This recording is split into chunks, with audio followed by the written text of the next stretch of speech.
forget, did you grow up in a two-parent household or was it just your mom? No, my mother and my father raised me. Okay, and I grew up in a good household. And so what age would you say that you started sneaking out with him? 15. And so why do you think you started doing that at the age of 15? If you could give him any message, you know, he may be watching this video right now. What would I say? What message do you have for him? Get yourself together. We might can get back together one day if you change your life around, because you got a good wife right here, somebody that was loyal to you. You couldn't handle that, so you had to start tripping. So if you get your life together, maybe we can get What does back he together need to one day. do to get his life together? He gonna have to. We definitely wish you nothing but the best out here, okay? I enjoyed you too, honey. You know I always be glad to see you. It's all good. You know it's all Yeah, because love. you know what? It just makes me feel good to talk about stuff. Because I noticed that if I hold stuff in, I don't feel good.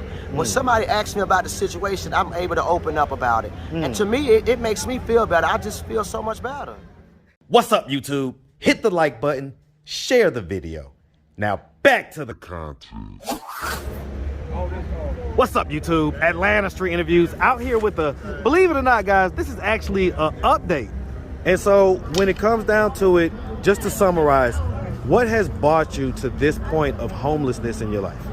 Well, I'm coming out of a bad marriage. I'm starting all over on my own. We separated, me and my husband, so I had to start all over again. So, how you doing today, sweetie? Hey. So, you know, if you go way back on my channel, guys, you'll see her. She's one of my kind of original interviewees. And so, how's everything been since the last time we talked? Well, since the last time we talked, I was on the streets of Atlanta in front of Gateway, sleeping on the sidewalk. I got me a nice place now, and it is fly too. So all I do now is stay home and just take care of me and my children. So I got situated after me and my husband split. We sleeping on the streets for about a year and a half.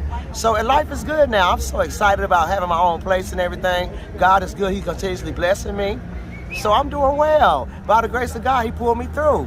So yeah, I'm doing good. I got my house. I feel so excited. I feel good about life. Now I feel better about getting back to my normal life. And so I'm good. See that? Look at I'm that. good, yeah. So there is a light at the end of the tunnel, so don't ever give up. Anytime you hit hard rocks in life and challenges, don't forget God still got you. Don't ever give up. When you forget about God, that means you done lost your faith. But God always told me to keep pushing. I got a reward at the end. I got me another house, even after me and my husband split from domestic violence. Yeah, so I mean, let's kind of refresh and remind the audience.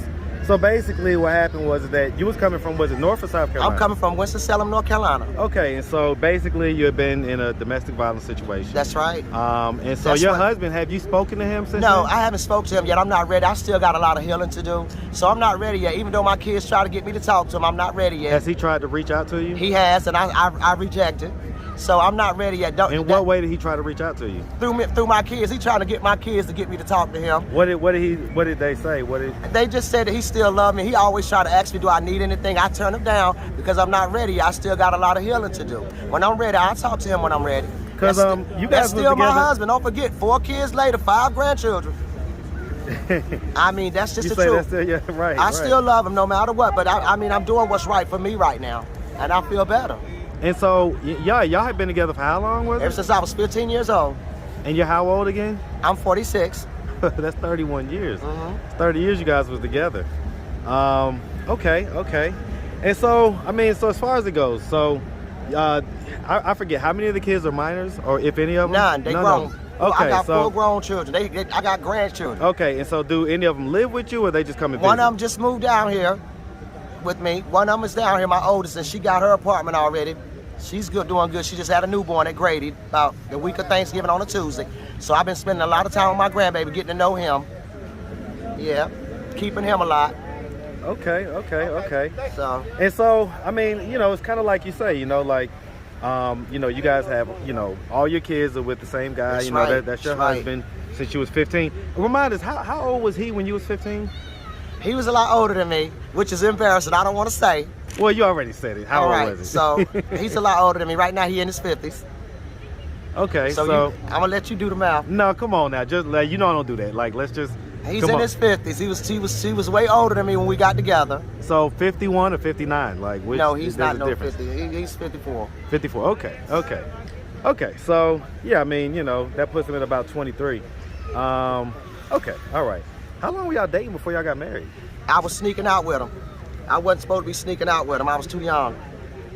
And so let me ask, I mean, because I forget, did you grow up in a two-parent household or was it just your mom? No, my mother and my father raised me. Okay, I grew up in a good household. And so what age would you say that you started sneaking out with him? 15. And so why do you think you started doing that at the age of 15? I'm not sure. I mean, it was just, I don't know. I can't really say, just not listening, rebellious, a teen that wasn't listening. Ended up getting pregnant at 15.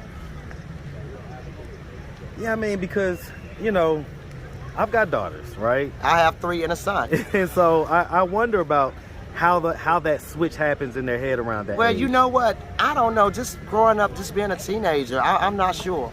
Which I see a lot of my same stuff in a lot of young girls today out here, young and dumb and don't want to listen, end up pregnant young and, you know, just dropping out of school and stuff like that. And that's not the answer. My mother made sure I stayed in school because she put my son in daycare so that I can continue my education. So my advice to anybody young, don't do it. Listen to your parents because it will lead you in a real dark path. I'm telling you now, because I never saw myself with a child at the age of 15. I was just a baby. So my mother practically raised him and my father. He was raised by my mother, my father really. I was just in the house, so we practically grew together. Yep, almost like older brother. Yeah, and do you know we close? We are so close, me and my son, like this. I mean, that's a bond that I would never, that would never be broken. I mean, essentially, you was raised by the same people, you know? That's so, right. That's right. That's my son, Jihad, and I love him to pieces. So, okay. So, I mean, and, you know, it's like you say, you guys have been together forever. So, do you ever plan on reconciling with him? I'm not going to say no because my heart is still there. I'm just not ready yet. And so, have like, any guys been trying to date you in this time period? Yeah, and it's about to drive me crazy here in Atlanta. I have to tell them, no, I'm sorry. I'm not ready to date nobody. I'm still working on me right now. What kind of guys are coming after you? Young guys in their 20s. I have to tell them I have a son your age. I mean, I can't believe it. How does that make you feel? It don't make me feel like nothing. I'm just being a grown woman. I am telling them that I have a child your age. That's it. And what's their response to that? Nothing. Some of them like, I like older women. I'm sorry. This is not going to be the older woman, though. This is not going to be the older woman that you have on your hand, honey. Do you vent to anybody about your situation with your husband? I do talk to my friends about it. They know about it, yeah. Your friends that are here in Atlanta, or your friends back back home? Yeah, friends home? that I met here. Okay. Some of them are in the same situations, though, believe it or not. They done been through the same thing. I met a lot of them while I was in a domestic violence shelter with me and him when he broke my leg and fractured my neck. So I met a lot of them in there. So they was in similar situations like I was. And we was able to talk about the domestic violence and how them and their husbands separated and everything. We like bonded like that. Yeah. Did he see your interview before? I don't know, because he would have been and said something to one of my kids about it. I don't know, because he's so nosy. He all on social media. Well, I mean, my channel has grown a lot since our original interview. Do you think he saw it? No. What I'm saying is that it's grown a lot. So if he didn't see that one, he may see this one. So, okay, well, so let me say this. So if you could give him any message, you know, he may be watching this video right now. What would I say? What message do you have for him? Get yourself together. We might can get back together one day if you change your life around, because you got a good wife right here, somebody that was loyal to you. You couldn't handle that, so you had to start tripping. So if you get your life together, maybe we can get back together. What does he need to do to get his life together? He gonna have to get clean off crack cocaine first. Stop snorting powder and everything. Because his wife don't do drugs. I ain't never been out here on drugs. He gonna have to change all of that before we can get back together. He gonna have to stop all of that, because that's what separated us. That's what came in between us. When did he start doing that? I don't know. I think he was sneaking and doing it, because I never knew until one day I was doing our laundry and a white package fell out his pocket. When I always check the pockets before I do laundry, and the powdery substance fell out in a little clear baggie. So that was it. What age were you at that point? What age was I when this happened? 40, I was 40. No. When you found it, okay. So you found that like literally just. How long do you think he had been doing it at that point? I have no idea. I think he was sneaking and doing it because he knew I would have raised hell. I don't think that he would have let me know that.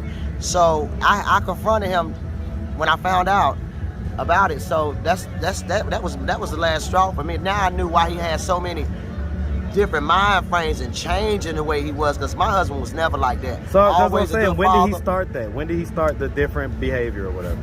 About what? Maybe a year and a half ago. A year and a half ago, he started acting different. And so, I mean, did you ever ask him like why he started smoking? You know what? He was snorting powder. He wasn't smoking on a pipe or anything like that. I don't know, because I don't know if he started doing it with his homeboys or what. I'm not sure. But I never seen him do it, actually. I just found out through other sources. Then I knew why he was acting the way he was. Okay. Because drugs are mind alternate, Yeah. and it can change a person. You know how many relationships been damaged through stuff like that? I'm telling you, it can ruin a whole. It can ruin a whole. If it ruined my marriage, it can ruin someone else.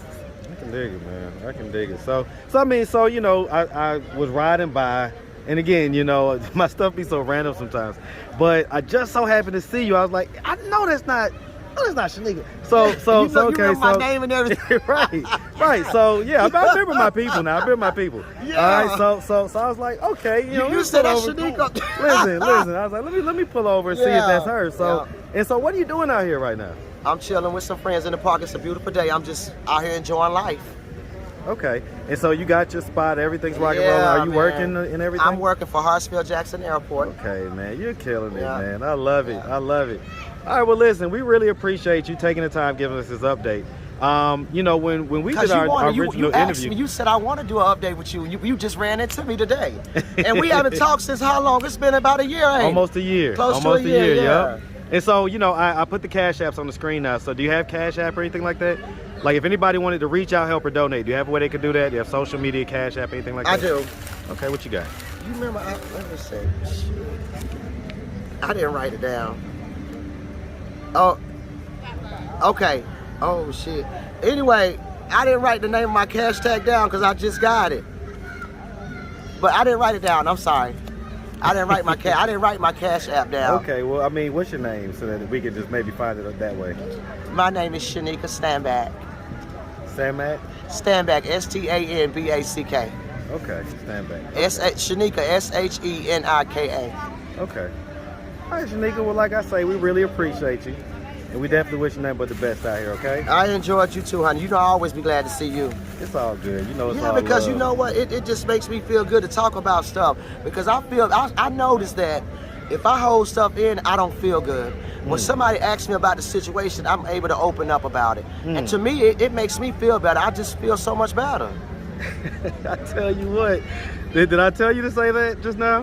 No, that's just how I feel.